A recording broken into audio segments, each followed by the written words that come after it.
মধ্যবিত্ত সংসারে লক্ষ্মীশ্রী ধরে রাখতে সন্ধে থেকে রাত্রি পর্যন্ত সমস্ত কাজ পরিষ্কার পরিচ্ছন্নভাবে আমি যেভাবে গুছিয়ে রাখি। নমস্কার বন্ধুরা, আশা করি সবাই ভালো আছেন, সুস্থ আছেন। আমিও ভালো আছি। আমি সুস্মিতার নতুন আবার একটা ভিডিওতে আপনাদেরকে স্বাগত জানিয়ে আর সঙ্গে নিয়ে আজকে আবার একটা ভিডিও নিয়ে আপনাদের সামনে উপস্থিত হলাম। আর আজকের ভিডিওটা সন্ধে থেকে শুরু করলাম, কারণ আমাদের প্রত্যেকেরই সন্ধে থেকে রাত্রি পর্যন্ত যথেষ্ট সংসারের কাজ থাকে। আর সে সমস্ত কাজগুলো যদি গুছিয়ে পরিষ্কার পরিচ্ছন্ন করে না রাখি, সেটাও কিন্তু দেখতে ভালো লাগে না, আর তাতেও কিন্তু লক্ষ্মীশ্রী বজায় থাকে না, তাই না বন্ধুরা? তো এই যে দুপুরে সব খাওয়া দাওয়ার পরে যেসব বাসন মেজে ধুয়ে রেখেছিলাম, সেগুলো কিন্তু জল ঝরে গেছে। এখন সেগুলো কিন্তু আগে তুলে রেখে দিব, কারণ আমাদের বাড়িতে খাওয়া দাওয়া শেষ হতে দুপুরের মিনিমাম 4টা থেকে 5টা বেজে যায়, জানেন তো। আসলে আমাদের কর্তামশাই কিন্তু একটু দেরি করে খান। আসলে দোকানে কাজ থাকে, এই জন্য খেতে আসতে দেরি করে। তাকে বকাবকি করলেও কিন্তু ও তাড়াতাড়ি খেতে আসে না। সবাই খাওয়ার পরে কিন্তু কর্তামশাই খেতে আসেন। তো কি আর করব, তার জন্য কিন্তু দেরি হয় প্রত্যেক দিনই। আর সেই সব বাসনগুলো ধুয়ে মুছে রেখে দিতে কিন্তু অনেকটাই লেট হয়। তো এখন সন্ধ্যে তো যথেষ্ট হয়ে গেছে, জল ঝরে গেছে, ভাবলাম যে বাসনগুলো এবার গুছিয়ে দিই।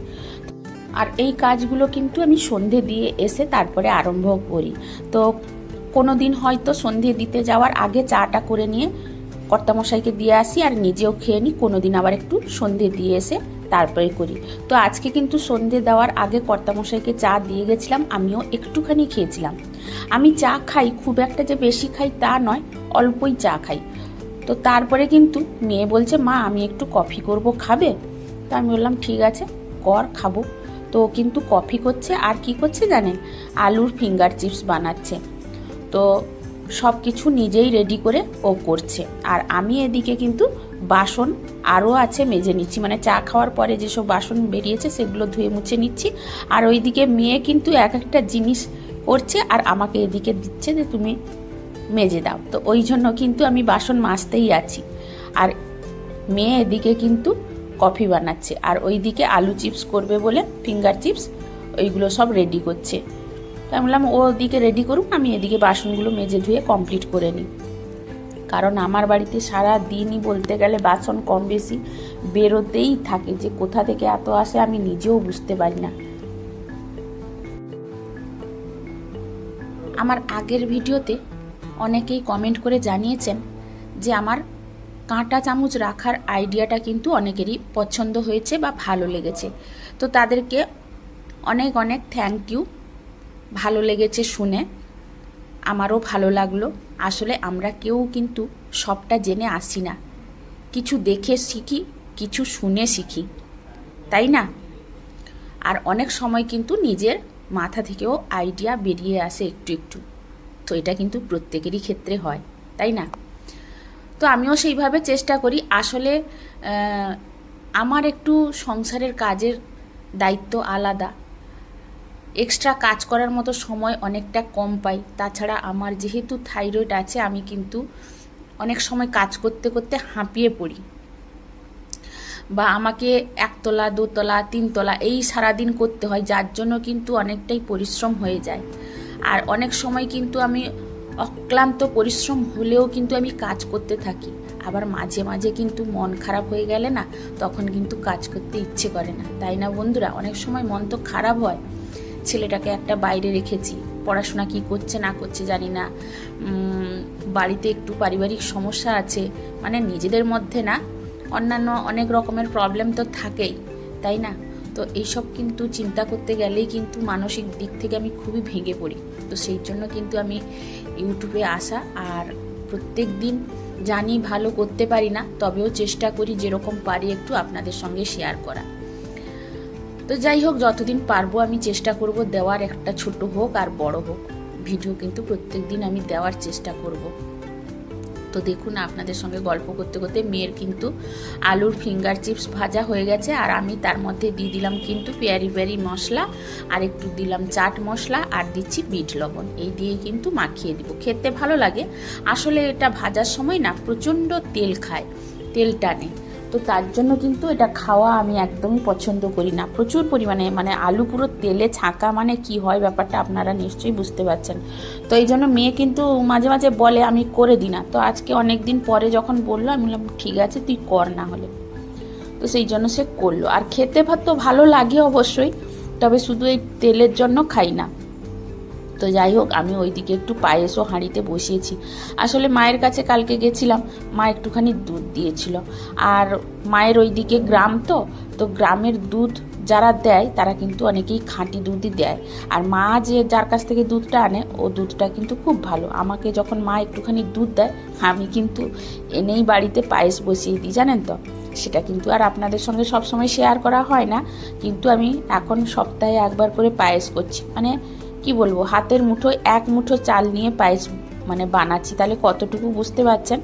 যেহেতু 3টা মানুষ খাবো, তবেও কর্তামশাইকে দিই না পায়েস, মেয়ে আর আমি খাই। বেশিরভাগটা আমিই খাই, কারণ আমাকে পায়েস খেতে খুবই ভালো লাগে। তো যাই হোক, ওইদিকে কিন্তু মেয়ে সব বানিয়ে নিয়ে ঘরের ভিতরে চলে গেল।